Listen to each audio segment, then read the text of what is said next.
As Edmonton City councillors vote for changes to rules around shelters for vulnerable Edmontonians in industrial parts of the city, councillors say it underscores the need for more supportive housing in the city. But the big question is, why is it in a wealthiest province like Alberta, more and more people are falling into houselessness? Tuesday, Edmonton City councillors voted for changes to zoning bylaws that will place limits on floor space as well as restrict shelters in heavy industrial zones, but would allow for ones like the new Hope Mission West shelter located in a commercial area of northwest Edmonton. Edmonton's mayor saying while he supports shelters being built where people can access them, at the end of the day, the onus shouldn't be on them to tackle houselessness.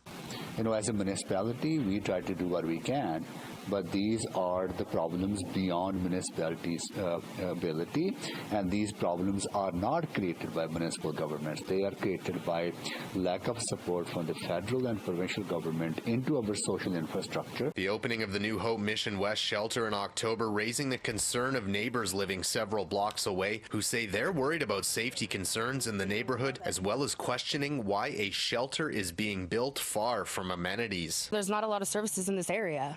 There's a Costco across the street. They can't get in there for groceries. The next closest is Westmount for services. Councillor for the city's West End, Andrew Knack, says he understands concerns, but adds shelters need to be accessible as the city's homeless population grows. I spent most of the summer door knocking, and it didn't matter where I was. There were encampments in pretty much every community. Why? We have enough shelter beds, yet people aren't choosing to use them.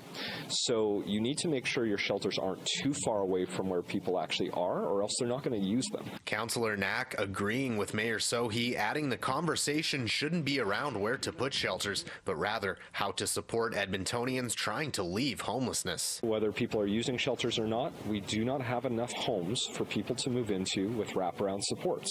And that is the provincial jurisdiction, and it's not being met, and that is why more people are dying today than there were 5 years ago. In response, Alberta's Ministry of Community and Social Services telling me in an email they've spent $146 million since 2019 to build 1,000 affordable homes in the province, adding in part, quote, Alberta is currently investing record amounts in affordable and supportive housing. This includes $840 million in new builds over the next 3 years, many of which are in Edmonton, as well as $9 billion with our partners over the next 7 years and $250 million in rent supplements. Reporting from Edmonton, Darcy Ropchan, City News.